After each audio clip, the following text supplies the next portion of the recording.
Mohon izin rangkaian acara pada kesempatan hari ini akan segera dimulai.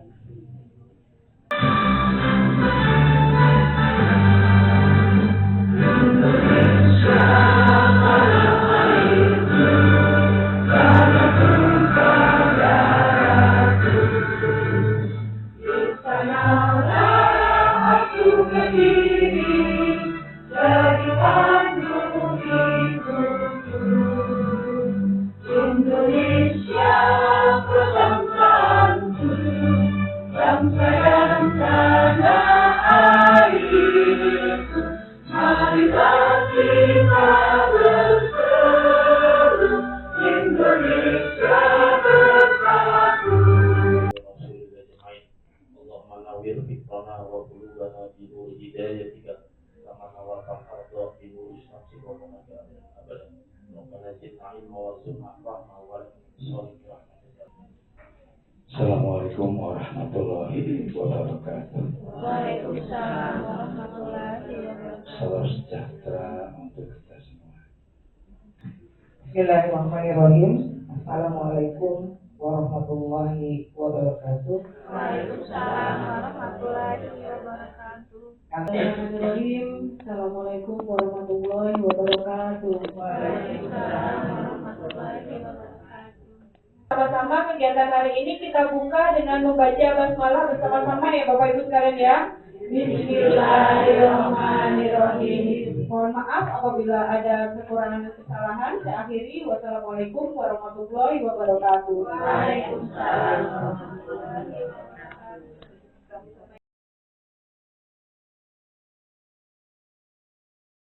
Tahu, oh inklusi kan bukan sekedar ABK. Inklusi itu bagaimana kita melakukan pembelajaran, melayani pembelajaran sesuai kebutuhan anak. Gak harus ABK.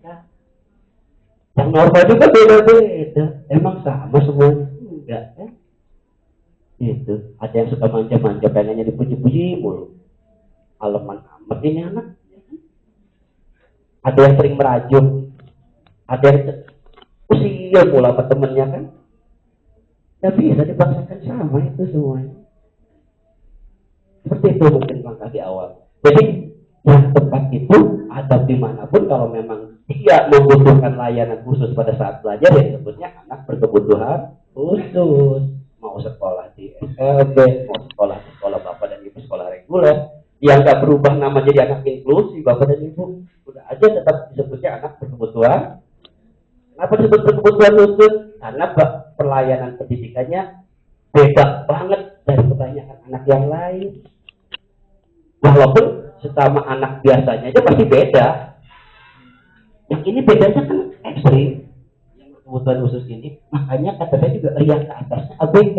Padahal pendidikan inklusif dasar berpikirnya mewadahi perbedaan.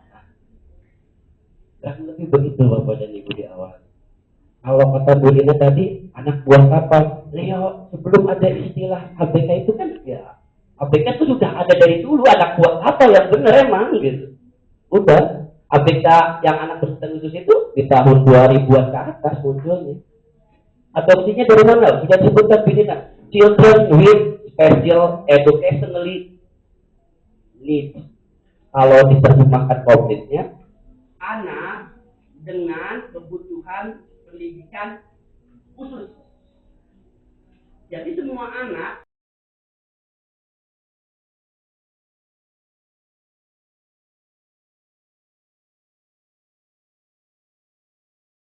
Kalau CB dengan satu tangan isyarat abjadnya, kalau di situ dengan dua tangan. Ya, nanti kita latihan pelan-pelan ya Bapak Ibu. Ya, kalau cukup dua-duanya, kalau tidak cukup satu dulu. Ya. Nah, ini kita mulai bareng-bareng aja ya Bapak Ibu ya.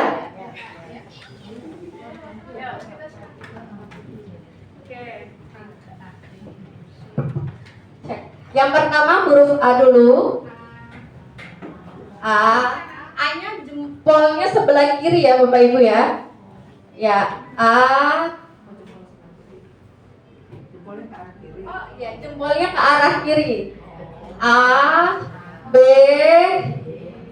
ya, B, C, D, E. E-nya jempolnya di bawah jari-jari. E, bukan gini ya Bapak Ibu ya, gini ya. E, ya, F, ya, G, G, G, H, H bisa gini, ya. H, I,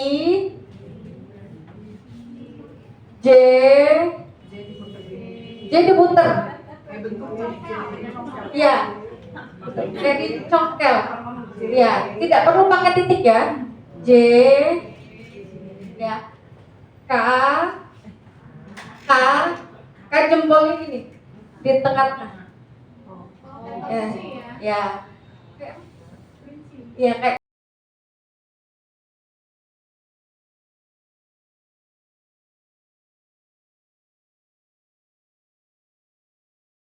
antara praktek yang kami terima sebagai seorang dosen di perguruan tinggi yang menghasilkan tenaga-tenaga guru pendidikan khusus, karena kami kan melahirkan guru-guru pendidikan khusus. Nah, kemudian di sisi lain saya harus berhadapan dengan teman-teman Bapak dan Ibu guru yang mungkin banyak berkecimpung ya dengan anak-anak ABK, anak-anak berkebutuhan khusus, bukan anak buah kapal. ABK itu anak-anak berkebutuhan khusus, atau bahasa Inggrisnya Children with Special Educational Need, anak-anak berkebutuhan pendidikan khusus. Nah, ternyata banyak gitu kelompok itu. Kalau di Indonesia mungkin ada istilah penyandang disabilitas. Nanti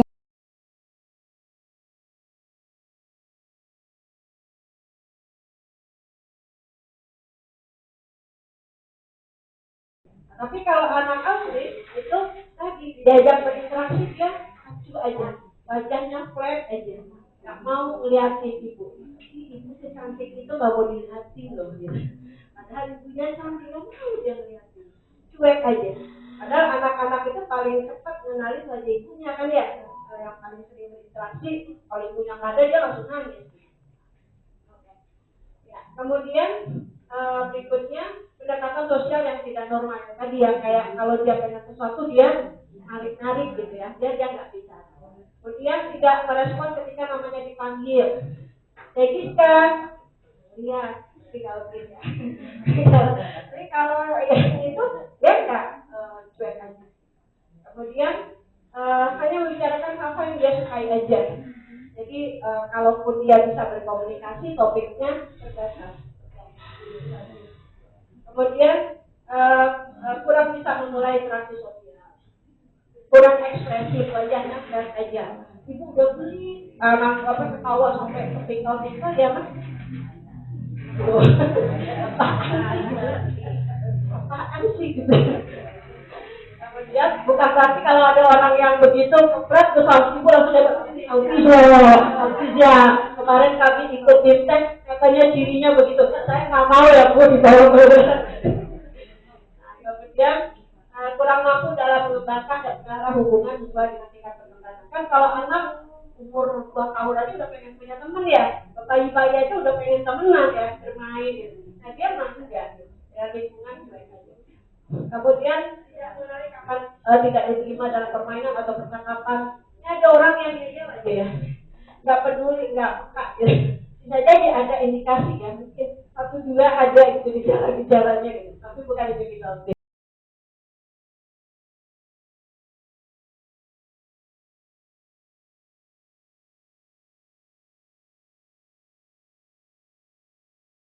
Setelah pelatihan 2 hari selesai sampai dengan akhir tahun lah gitu ya, Bapak Ibu masih boleh seandainya ada masalah gitu ya, komunikasi ke kami. Jika diperlukan kami juga bisa hadir ke sekolah. Jangan berkunjung gitu kan di Bekasi cuma soalnya ya, bukan di Tulung Agung kan, bukan Bekasi masih kan kami kebetulan tinggalnya di Bekasi, masih mungkin untuk datang bersilaturahim ya, kalau dulu untuk ngobrol lebih teknis, terutama kepada sekolah-sekolah yang sudah memiliki anak berkebutuhan khusus. Karena biasanya pelatihan ini kan tidak seluruh sekolah memiliki ya, tapi tetap juga harus mendapatkan wawasan. Nah, bagi yang memiliki kemudian butuh ada pendampingan yang lebih teknis, kemudian nanti insya Allah nanti kami bisa jadi komunikasi dengan via WA dan juga telepon atau mungkin sesekali harus datang, tidak apa-apa. Insya Allah kita sepakati gitu kan waktunya untuk nah itu hal pertama yang perlu kami sampaikan. Sehingga di dalam program kami memang tertulis itu setelah pelatihan itu juga ada proses pendampingan, termasuk mungkin kita bikin grup WA alumni dari ini sehingga ada kontak ya, sehingga ada masalah bisa disampaikan di grup, sehingga nanti yang lain juga mungkin punya pengalaman bisa juga berbagi, bertanya bisa juga saling menjawab di grup itu. Nah, itu kurang lebih sebagai lanjut dari pelatihan kita, dan itulah bagian dari program kita. Begitu Pak Ibu ya.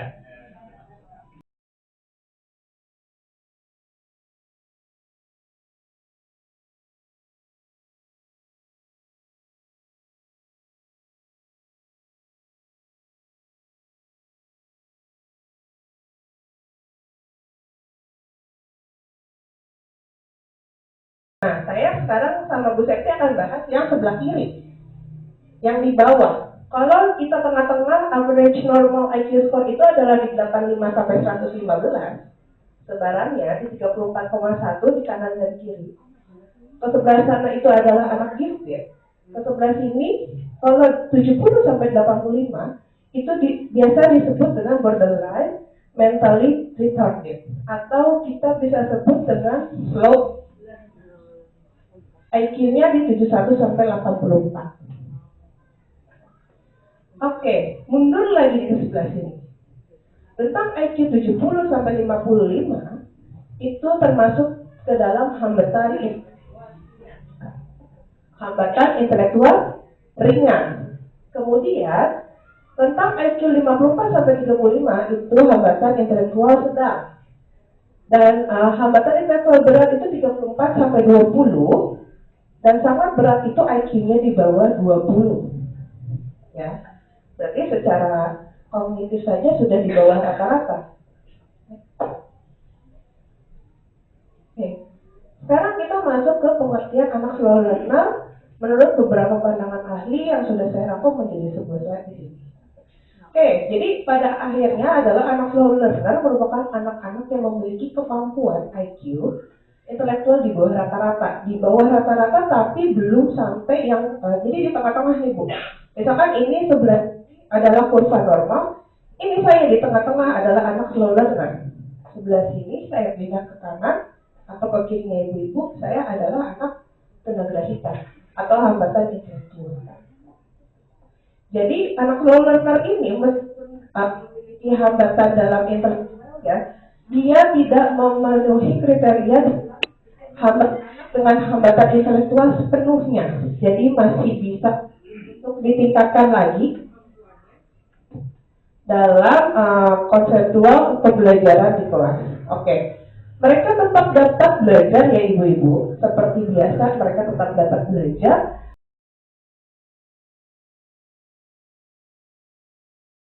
Ya. Makanya pembelajaran untuk anak tunagrahita itu wajib ada kolaborasi dengan orang tua Bu. Di sekolah, anak diajarkan untuk misalnya merapihkan baju, misalnya ya. Seperti ini loh cara merapikan bajunya atau mengenakan baju. Di rumah juga harus kayak gitu ya, Ibu. Karena misalnya kalau kita memberikan pembelajaran yang berbeda antara sekolah dan rumah, anak nggak bisa. Ya sama sebetulnya seperti di anak normal ya, tapi kalau ini lebih spesifik ya. Oke, stimulasi belajar ya. Kalau stimulasi belajar mungkin di sini ya itu Bu, lebih kepada konsistensi, terus kalau secara akademik sudah maksimal mungkin kita bisa dimaksimalkan di bidang yang lain, misalnya di activity daily basis. Oke, ini komplikasi kelahiran sudah ya, tadi sudah dijelaskan, dan metode pengajaran. Nah, kalau metode pengajaran juga memang harus disesuaikan dengan kemampuan anak, yaitu dengan benda konkret. Gak bisa, pokoknya untuk tunagrahita itu gak bisa abstrak. Mau ibu berulang kali melatihkan tapi itu abstrak, tetap anak gak akan bisa. Harus butuh-butuh yang konkret. Kayak misalnya kita mengajarkan toilet training sama anak, ya. Misalnya kita kan tidak menutup kemungkinan ada anak SD nih, pipisnya itu di mana? Wah, ya, ternyata dia tunagrahita, Bu. Kita ketika mengajarkan toilet training di ruang guru, bisa ke rumah nanti dia pipis juga di ruang tamu, bisa seperti itu, Bu. Ya, makanya ketika mengajarkan anak tunagrahita toilet training, bawa ke kamar mandi. Nanti akan terbiasa ketika berarti ketika saya pipis saya harus perginya ke kamar mandi. Ya, oke, makanya memang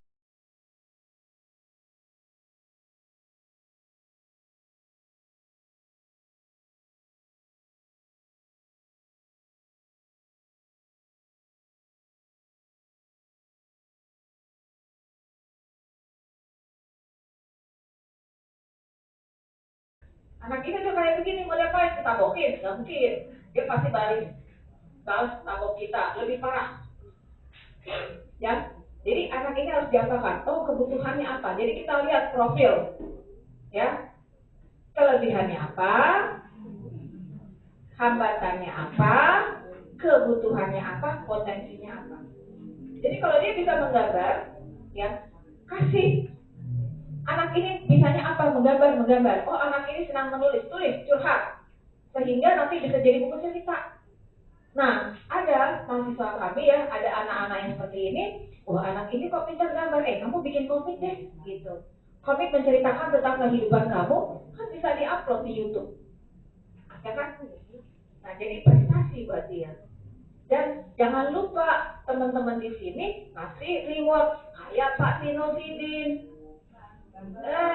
Sedikit apa yang kerja bagus, ya, jangan yang buruk aja kita tegur, tetapi yang baik lupa, ya. Misalnya gini, dia bisa duduk tenang, aduh, Intan, apalah namanya, Siska, ya.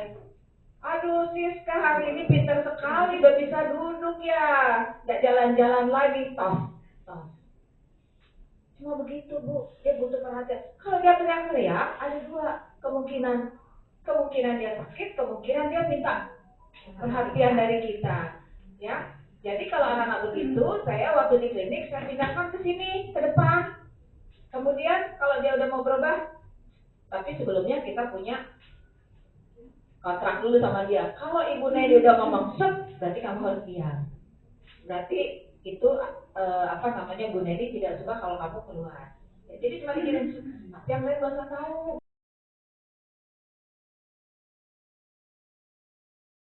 Secara umum terlebih dahulu. Untuk diseleksi ya, kesulitan membaca itu banyak banget sebenarnya ibu-ibu. Contohnya ataupun kejadiannya. Pertama terkait omisi, kehilangan kata. Mungkin ibu bapak sekalian pernah menemukan tiba-tiba anak itu saat diminta membaca namanya ada satu huruf yang hilang gitu atau tidak jelas, itu salah satunya. Kemudian penyisipan kata, ada tambahan huruf yang tidak seharusnya masuk.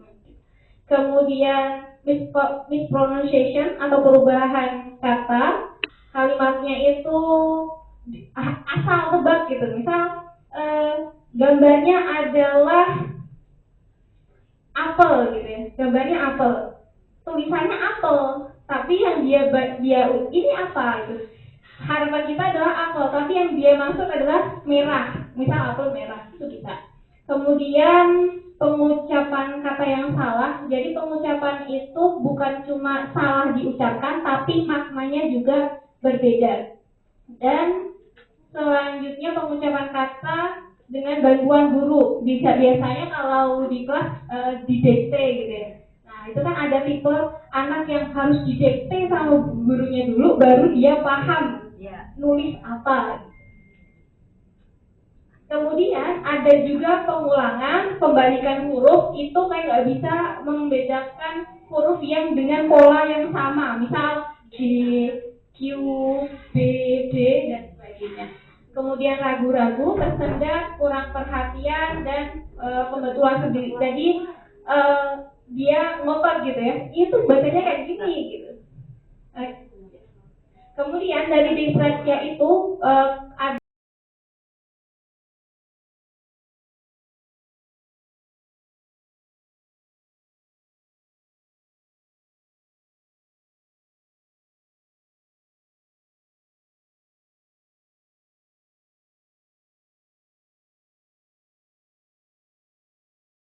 saya dan keluarga besar saya dalam memfasilitasi tempat belum maksimal, bahwa yang baik-baik dari sekolah saya, bahwa yang dari kami Kecamatan Bekasi Selatan, insya Allah apa yang Ibu Bapak pelajari hari ini, 2 hari ini bisa bermanfaat di sekolahnya. Saya ucapkan terima kasih kepada Ibu Neni dan tim dosen UNJ. Walaupun saya tidak maksimal, cuma datang keluar masuk keluar, mohon maaf ya Bu, memang kita lagi touring kegiatan nih. Terima kasih sekali lagi atas ilmunya. Sampaikan permohonan terima kasih saya kepada Pak Budi, terus Bu Indina, Pak Asep, kepada lagi Bu Nara, Bu Sita, dan ibu-ibu dosen yang hari ini Bu Medi, Bu Lintang, sama siapa lagi, Bu Septi ya.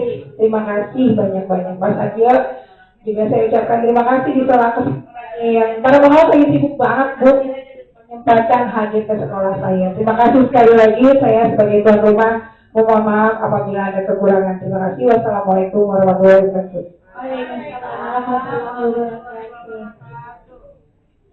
Sambutan penutup atau langsung penyerahan plakat kenang-kenangan dari sekolah ataupun dari kampus UMJ dari sekolah ke pengawas. Dari kami keluarga besar Dinas Pendidikan Kota Bekasi kepada UNJ ya, kepada diwakili sama Ibu Neni karena Ibu Indina kita gitu.